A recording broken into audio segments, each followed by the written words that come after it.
For years, individuals who suggested that governments or scientists were exploring methods to manipulate the Earth's climate were often dismissed and labeled as liars. Discussions about spraying reflective particles into the atmosphere or altering cloud structures to cool the planet were frequently met with ridicule, seen as speculative at best and alarmist at worst.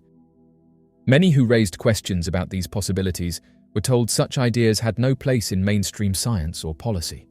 However, the narrative has shifted dramatically in recent times. Prominent scientists and government agencies have now openly acknowledged funding and researching projects to manipulate the Earth's climate. The UK, for example, has recently committed £50 million to support outdoor experimentation aimed at studying sunlight-reflecting techniques. This public admission has validated concerns that were once relegated to the fringes of debate. The sudden transparency surrounding such programs has led to frustration among those who were previously criticized for asking difficult questions. Their calls for accountability and oversight are now being echoed by experts who once denied the feasibility of these technologies. As these controversial projects move from theory to real-world testing, the need for public engagement, ethical review, and international regulation becomes more urgent than ever. As mentioned, the United Kingdom is set to launch small-scale outdoor experiments as part of a major multi-million-pound government-funded program, marking a significant step in the global debate over how to address weather issues. The initiative, supported by the UK's Advanced Research and Invention Agency, is designed to gather crucial data on the feasibility and potential risks of solar technologies. These experiments, which ARIA insists will be carefully assessed and strictly monitored, are intended to explore methods of reflecting sunlight away from Earth to temporarily reduce surface temperatures. This technology, particularly solar radiation management, is one of the most controversial subjects in climate science.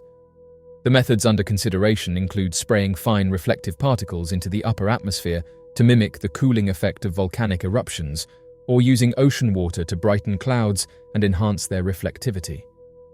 The central idea behind these proposals is to provide a temporary cooling effect that could offset some of the warming caused by greenhouse gas emissions. Advocates argue that this could offer a critical window of time to implement the deep cuts in emissions that are urgently needed but politically difficult to achieve. Supporters of the UK's initiative point to the persistent rise in global emissions and the succession of record-breaking warm years as justification for pursuing research in this area. With the international community struggling to meet climate targets, some scientists and policymakers believe that this manipulation could serve as an emergency measure should other mitigation strategies prove insufficient or fail to be implemented in time. The addition of an 11 million companion project reinforces the UK's role as one of the leading global funders of this research. However, the decision to move forward with outdoor experimentation has reignited deep concerns among environmentalists, experts, and segments of the general public. Critics argue that manipulating the Earth's climate system carries enormous risks, not just environmentally, but politically and ethically as well. One of the major concerns is that these technologies, once developed, could be used unilaterally by nations or even powerful individuals, with unknown and potentially destabilizing consequences for global weather patterns.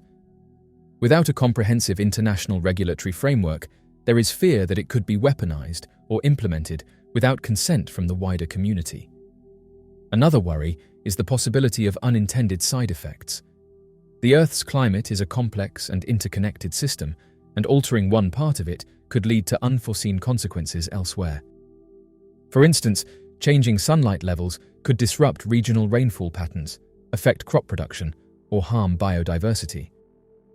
There is also concern that investing in this technology could serve as a distraction from the real and pressing need to reduce emissions.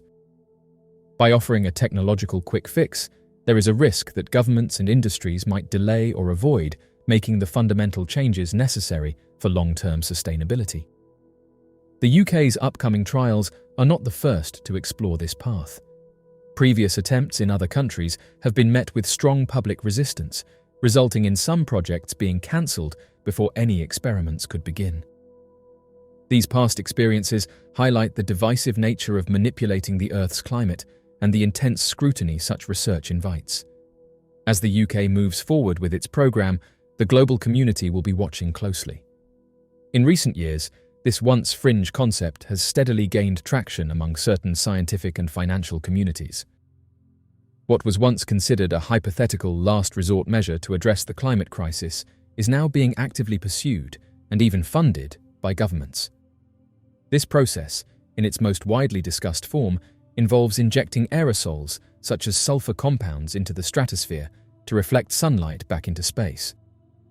This mimics the natural cooling effect observed after large volcanic eruptions, which can lower global temperatures temporarily.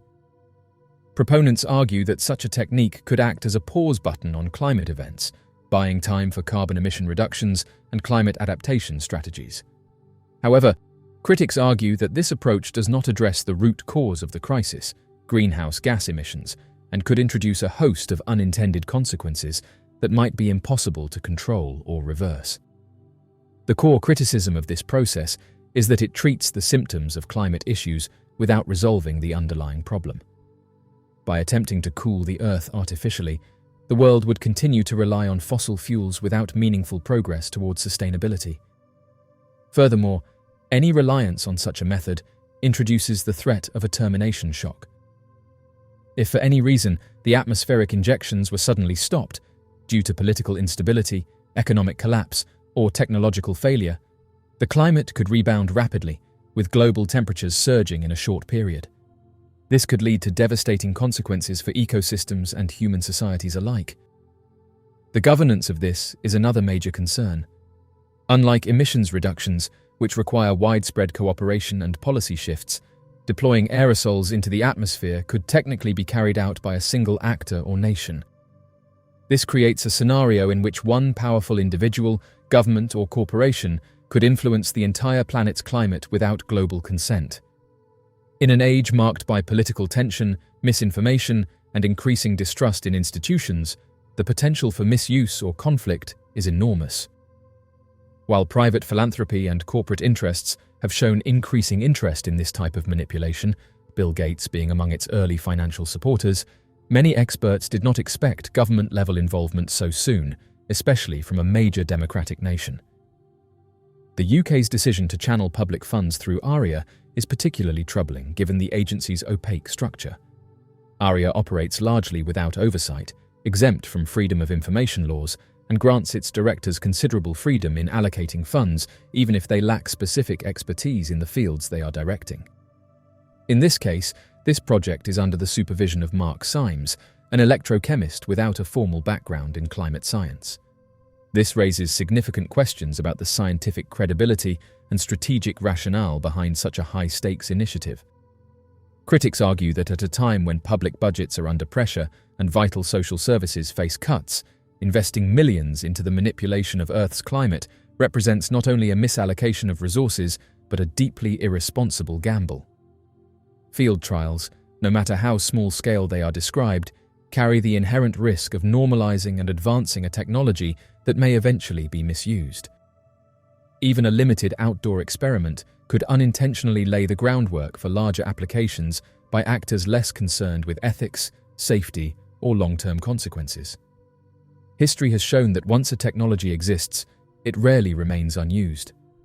The UK government's involvement through ARIA is also deeply symbolic. Originally conceived during the Boris Johnson administration as a counterpart to the US Defense Advanced Research Projects Agency, ARIA was designed to foster high-risk, high-reward innovation. However, critics say it now functions more as a vehicle for unchecked experimentation, with little transparency or accountability. The decision to fund this research, particularly at the field trial level, appears to have bypassed meaningful public debate or scientific consensus. Furthermore, ARIA's program thesis on cooling the Earth has been described by analysts as unsettling. It embraces the narrative that field trials are essential, despite failing to justify how such trials would address the most critical unknowns surrounding global deployment. Climate systems are interconnected, and the ripple effects of tampering with one element can be vast and unpredictable. Altering sunlight distribution, even slightly, could affect monsoon patterns, agricultural cycles, and biodiversity in ways that are impossible to model precisely. Internationally, the move has also raised diplomatic concerns. If the UK moves forward with real-world experiments, it could trigger a race among other countries or private actors to do the same. Without a robust global framework to manage, regulate, or restrict these efforts, the world could be drawn into a scenario where climate manipulation becomes a tool of power rather than a solution to a shared crisis. One of the most chilling aspects of this manipulation is that it may serve as a distraction from the urgent need to reduce carbon emissions and transition to renewable energy. As the global conversation around this topic intensifies, many members of the general public are expressing growing concern, not just about the environmental crisis itself, but about the way in which governments and scientific institutions are choosing to respond to it. The recent revelation that millions of dollars are being poured into experimental projects aimed at manipulating the Earth's atmosphere has left many people feeling excluded, unheard, and frustrated. While the intentions behind these projects may be framed as urgent solutions to a global problem, the lack of public consultation and transparency has caused a deep sense of disconnect between decision-makers and ordinary citizens. A recurring sentiment among communities across the UK and beyond is that these large-scale experimental climate interventions are being advanced without the consent or input of the very people they may affect most. From small towns to urban centres, individuals are voicing the belief that they are being sidelined in conversations that should include everyone. When people are struggling with the rising costs of living, housing insecurity, and access to essential services, it is difficult to understand how there is suddenly enough funding, tens of millions of pounds, for controversial projects that aim to dim the sun or alter the composition of the atmosphere. For many, this perceived misalignment in priorities feels out of touch with the realities they face on a daily basis. Across the UK and in many other countries, people are grappling with unaffordable energy bills, rising food prices, and strained public services. Families are doing their best to make ends meet, while support systems are stretched thin. In such a context, learning that vast sums of public money are being allocated to risky scientific ventures, often without proper public debate or clear democratic oversight, can appear not only misguided, but deeply unfair. This feeling of being left out of the conversation extends beyond just financial concerns. People are also questioning the ethical dimensions of these projects. Many wonder what long-term effects this might have on ecosystems, weather patterns, and public health, and who exactly is responsible for weighing those risks. If experiments alter rainfall in one region or unintentionally affect crop growth in another, the consequences could be profound, and yet there is little assurance that those impacted will have any say in the matter. The notion that a small group of officials or scientists can make decisions with planetary consequences without broad public engagement understandably causes discomfort.